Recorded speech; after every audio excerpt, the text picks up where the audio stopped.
And so as always, the first thing that we need to do is create our Next.js application.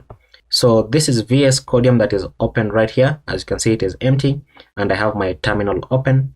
So inside my terminal, I'm going to cd into my desktop, and then in the desktop, I'm going to say pnpx create next app at latest, and then I'm going to call this application x clone-yt, and then enter. And then let's go through the questions. We're going to be using JavaScript instead of TypeScript. So let it start. So would you like to use TypeScript? No.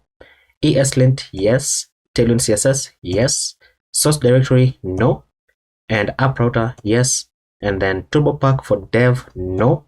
And then import alias? No. Now, I do recommend that you check this out. The reason why I've not selected TurboPack here is because my system is not equipped to handle it just yet, because it registers as a slow file system. So this doesn't change anything in development. So you can go ahead and test it out whether it is going to work for you, but either yes or no, it's still going to work the same way. So let's wait for this to finish. So now that this has finished running, I'm going to cd into x-clone-yt. And then I want to open up my code editor, which is called VS Codium. So VS Codium, rather codium.-r, which is going to restart this instance. And then we have a lot of setup to do. We have quite a few things to install.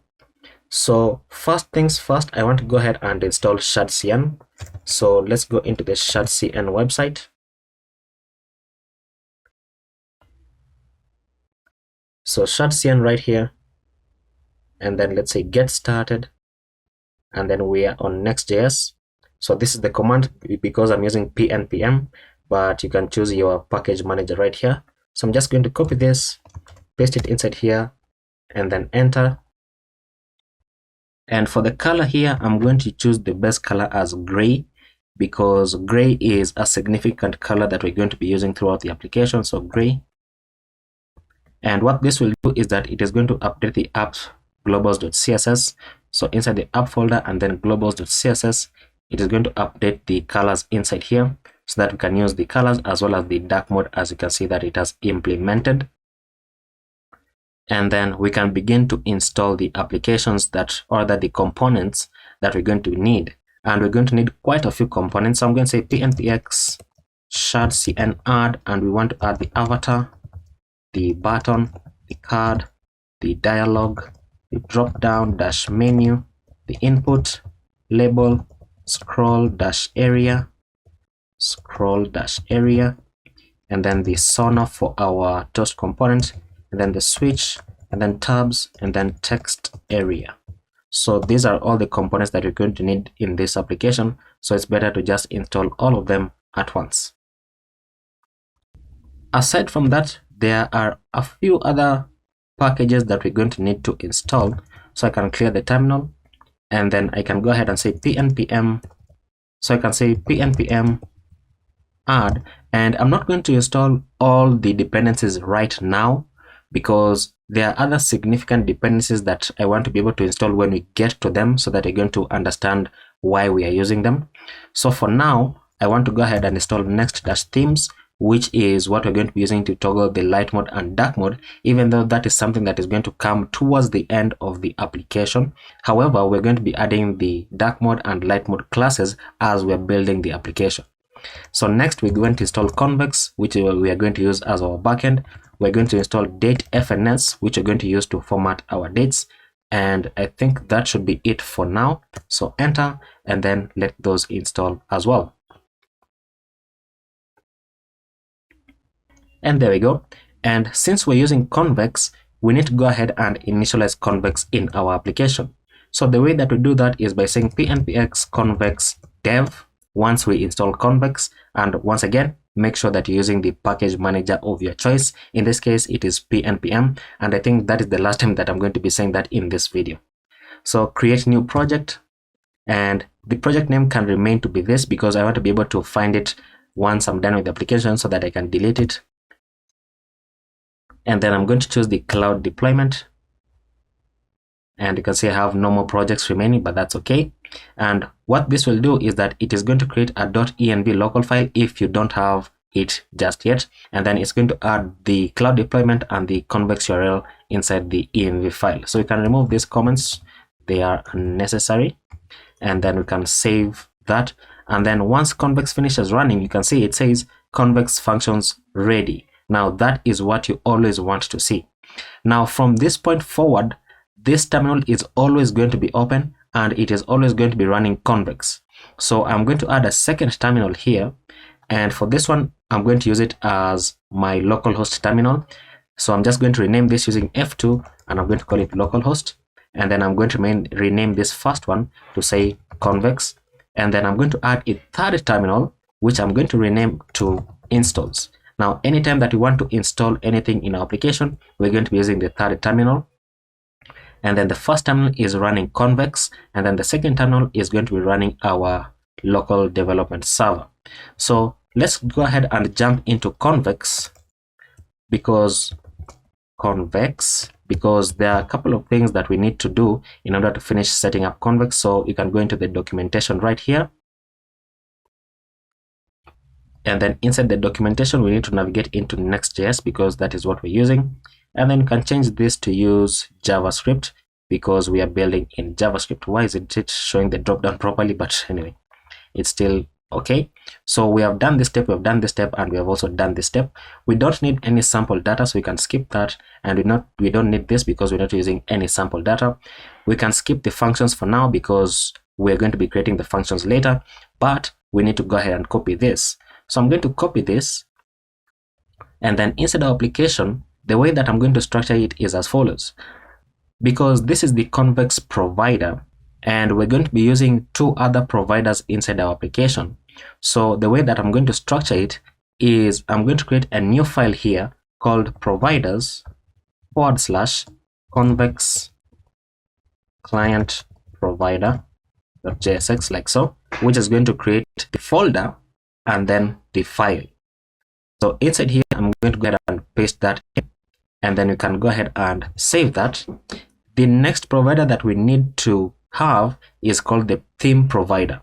So inside providers right here, I'm going to call this theme-provider.jsx, and I think I like this better when it is small. So convex client provider.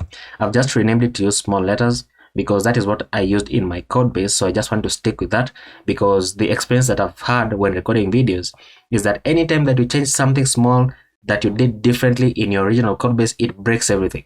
So I just want to stick to that so that I don't have any or the many issues. Now inside the theme provider, we're going to be doing the following. And you know what? It is even going to be easier if we copy it. So if we go back into TsbSankara and then we search for next themes, or the what am I doing? I can just search for next themes right here, and then for the Next.js TsbSankara UI, because that is what we're using, we can go ahead and we need to create the provider, as you can see right here. So simply go ahead and copy this and paste it inside the theme provider, and then we are not using TypeScript, so you can safely remove that and save it, and then that should be the theme provider. And then the other provider that we're going to need is called the auth provider, but we're going to add that in once we set up our authentication. So back inside convex, then we need to go ahead and wrap our entire application inside the convex client provider. Now take note that the convex client provider is wrapping the children and it is not wrapping the HTML or the body. Just take note of that because sometimes that is an issue.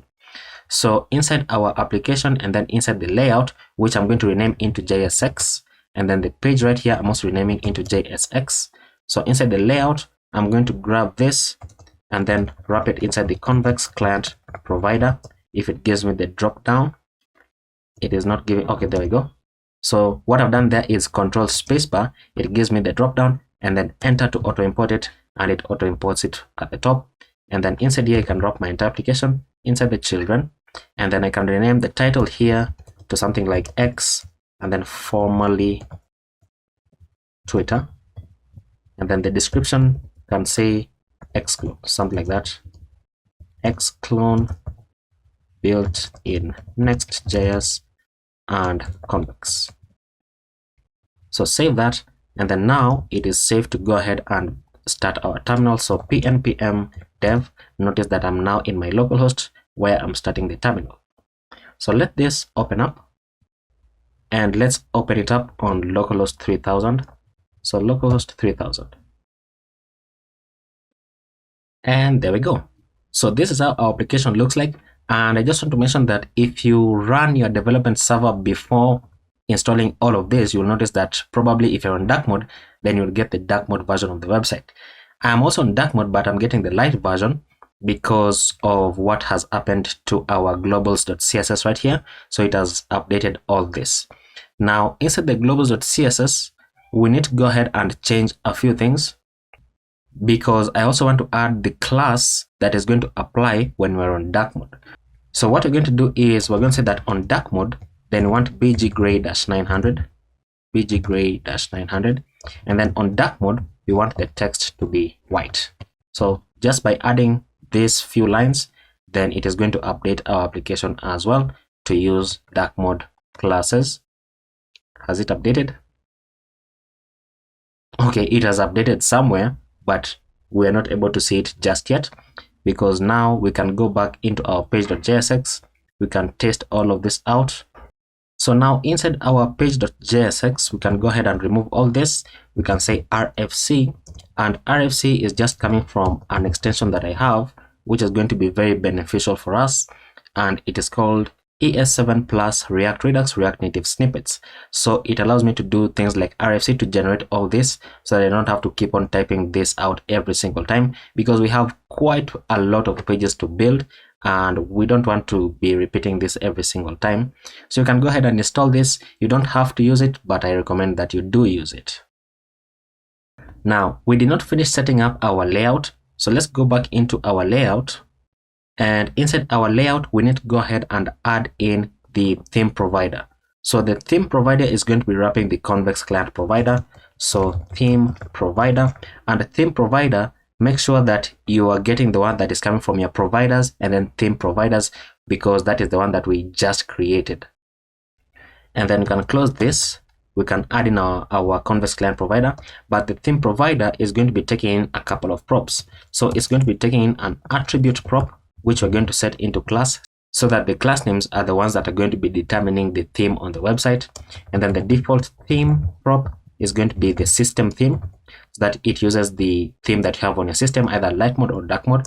And then enable system, and then disable transition change, like so. And then because we're using theme provider, it has a tendency to cause a hydration error. So the way that we circumvent that is in the HTML right here, we can add an attribute here called suppress hydration warning, like so. And then before we can exit this file, we're going to come back to it in a few anyway, we are going to go ahead and add in the toaster component, which is coming from Sona, which we installed when we were adding in the shardcn components. And then we're going to give this a prop called rich colors, so that it can show you the correct colors for whether your toast is an error or a success message. So save that, and let's see what else do we need to do inside here. I think we are now okay, and there we go. So now our BG gray of 900 is applying, because that is what we set it up in our globals.css right here, because we are on dark mode and the current theme is the system theme, which I'm using dark mode. Now let's go ahead and fix the font right here. See how the font doesn't really look nice? I don't like the default font. I like the Next.js font. So the way that we fix that is by going inside our globals.css right here, and then we're going to add a class here called font dash and then square brackets family dash name, and then full colon, pass in a var here, and then dash dash font dash geist dash sans, like so. And then when you save that, it should now update the font to use the geist sans font, as you can see right there. Now why is that? Because in our layout we are getting the geist sans font right here. Fantastic. Now we need to install something else, which is kind of like a utility package, because it is going to help us to format Tailwind CSS classes. So it is called Prettier plugin for Tailwind CSS. So Prettier plugin for Tailwind CSS. So this is it right here. We can go ahead and we need to install this but I'm using pnpm, so I just need to copy it from the -d copy, and then inside our installs tab right here, I'm going to say pnpm add and then paste this in. And then as that is installing, we need to go ahead and create a .prettier.rc file, which we can then add this in so that it uses the correct thing. So inside our workspace, we're going to add .prettier.rc. Make sure that you spell it correctly, and then paste that in, and then remove the comment so that you don't get any errors. Save that, and then now if we go back into our globals.css, which should be in the app.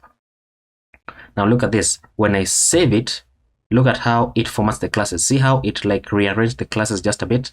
So that is basically what that package is going to be using, or not using rather, but doing. That is what the package is going to be doing. Now let's go ahead, and we need to now set up our authentication. So we're going to jump into kind.com, and then inside kind, we're going to sign in, and then I'm going to sign in with my Google account, and there we go. So once I sign in, I'm going to go ahead and add a new application. Probably you're going to be met with a different page if you have never used kind before, but if you have used it before, it should take you into this page. You can simply navigate to this page, that is the admin page, and then you can say add application. And then for this, I'm going to call it xclone YT so that I can find it once again easier. And then we're going to use backend web because we're using Next.js, which is a server rendered web application. And then we're going to say save. And then for the SDKs, we are on Next.js, so I'm going to click Next.js and then say save. And then right here, we already have an existing code base. So that is the tab that we want to click on. And then we're going to set our callback URL. So set this, and then set the logout URL as well. So set it. And then now it is going to be easier because we need to go ahead and install this and then create our .env local file right there. Now, once again, if you set up kind before setting up convex, then you already have a .env local file. So if you set up convex later, it is not going to create the env local file for you. Rather, it's just going to add these two variables in the file that you already have. So I feel that that is necessary to mention. Now let's go ahead and install this. So copy, and then inside our installs, we're going to say pnpm add and then paste that in. Oh, we don't need the second add, so remove that. Enter, which is going to install this SDK for Next.js. And then we can copy this and set it up inside our env local. So right below this, skip a space and then paste it in just to separate the convex from the kind. So save that.